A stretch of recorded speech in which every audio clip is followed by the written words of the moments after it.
ဒုတိယဝါဒီ၅ပြည့်ကျော်ခေရက်တရားတိုင်းဒေသကြီးကျုံကျော်ခရိုင်ကျုံကျော်မြို့ပြည်လုံးရက်ကွက်ဒီရောဓာယုံပကံကျောင်းတိုင်းဒီကျောင်းတိုင်းတွင်မှာ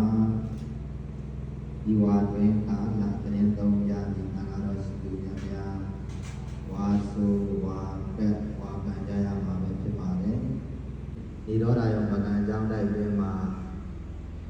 ယဟန်၄ပါးအာမဏေ7ပါးဝါဆိုဝါကက်ပြမှာပဲဖြစ်ပါတယ်အဲဒါဝါစဉ်တိုင်းလိုက်အတိုင်းဝါဆိုဝါကက်တော်ကြပါလို့ဗျာ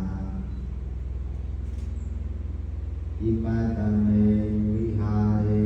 ဣမံဒေမာတံဝတ္တံဥပေမိဣပတမေဝိဟာရေဣမံဒေမာတံဝတ္တံဥပေမိဣပတမေဝိဟာရေဣမံဒေမာတံဝတ္တံဥပေမိသာဓုသာဓုသာဓု ဣမံတမေဝိဟာရေဣမံဒေမာတံဝတ္တံဥပေမိဣမံတမေဝိဟာရေဣမံဒေမာတံဝတ္တံဥပေမိဣမံတမေဝိဟာရေဣမံဒေမာ